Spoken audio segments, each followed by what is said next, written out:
dedicated to Eastern and Southern Kentucky. This is WYMT Mountain News at 11. Good evening, I'm Keaton Hall. Last month, a picture of a coal miner, Michael McGuire, went viral. The father was still covered in coal dust when he arrived at UK's Blue-White game. Since then, the coal miner has garnered attention from around the world and caught the eye of Coach Calipari. Tonight, he was celebrated at UK's game against Duquesne, serving as the Y during the spell out of Kentucky. Chad Hedrick has more. Thousands of Kentucky basketball fans filled the stands for home games at Rupp Arena. But at this game, there is a special guest in the crowd. Everything's still unreal. Michael McGuire became a Kentucky basketball star without ever stepping on the court.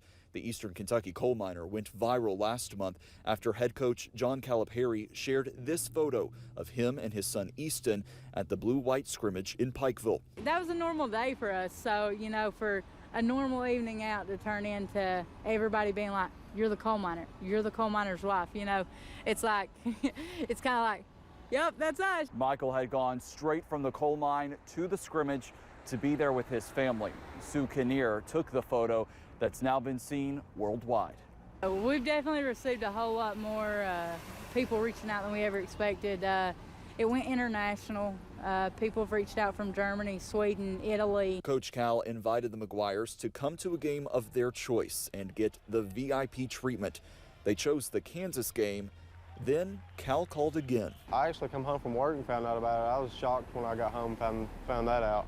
Meeting the team, the coaches, and seeing it all from right behind the bench. But I think Easton actually getting to meet Oscar and see how tall he actually is up close is going to be a lot more exciting, you know, just because Easton's like, he's super tall. But the royal treatment did not end there when Michael did step foot on the court as the special guest Y during the cheer team's spell out of Kentucky. We've made a lot of new connections, new friends, heard some amazing stories. So it's brought a lot of joy to our hearts, and it's reached a lot of people just by Michael being a dad who shows up, you know, and who's there, because that's not something that always happens in present day. And so I'm glad he knows he's appreciated for what he does for his family. A man and his family who are a perfect example of the heart and soul of hardworking Kentuckians and Big Blue Nation. That was Chad Hedrick reporting. Coach Calipari talked about the family after the game. He says it was a feel-good moment to see the original picture and be able to give the family a special trip to Lexington to see UK.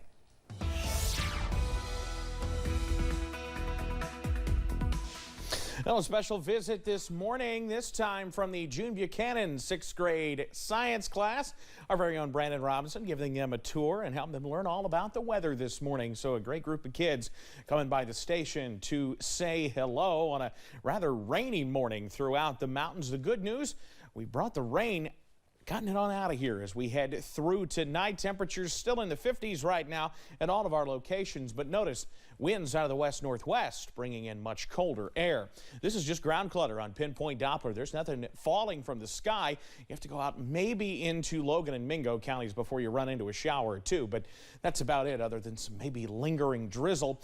We still have that front out to the west, and the one thing we have to watch is this particular system moving across the Mississippi River Valley. That's headed in our direction for tomorrow, and that's going to bring us the potential for not just some showers, but in some parts of the region, perhaps a few flakes. Here come those showers as we head towards 7 o'clock in the morning. Now, consistently, several runs of Future View have kept most of the snow chances. And again, it's light snow. This is not a huge thing, but has kept those chances well up into the bluegrass. Can I rule out some showers, some snow showers, or maybe some sleet pellets or two knocking on the window?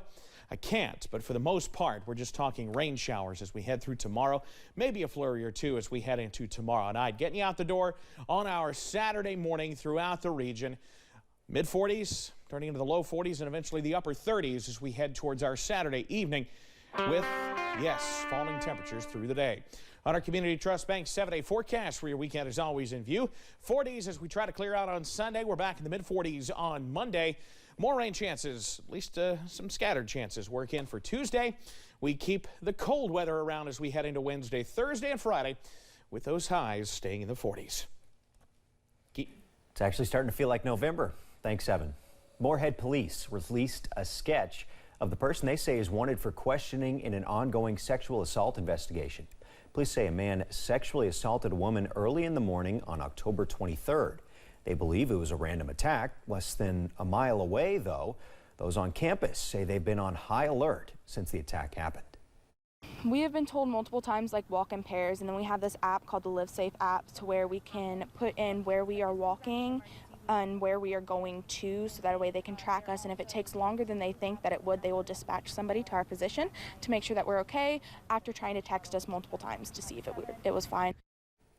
If you have any information, you're asked to call 606-784-7511, extension 207. Any tips you make can be anonymous. Pikeville Medical Center is hoping to fill hundreds of open positions. The hospital has jobs posted in nearly every department, offering a little something for everyone. Recruiters say they hope to see a lot of faces at tomorrow's job fair and even more on Wednesday, not only because of the benefits, but because of the work environment. It's just a great place to be. They treat us like we're people. They don't treat us just like employees. They treat us like they would like to be treated themselves, and that is a big aspect of why I love working for PMC. You can find the times and links for the job fair. That's going to be over on our website. East Perry Elementary School students and staff told our nation's veterans thank you today. They hosted a ceremony in the gym where each veteran in attendance was recognized. 2 students sang patriotic songs along with the drama club. Here's what Charles Chalk with the VFW Auxiliary says about reminding kids about Veterans Day.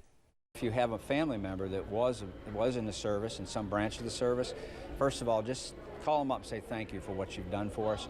And second of all, just remember that someday the time will come when they may have to step up and join the military to defend the country that we have and keep the freedoms that we have.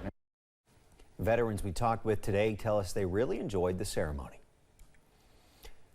Well, earlier today, our Steve Hensley had a conversation with Kentucky political expert Al Cross to get his reaction to Tuesday's election results.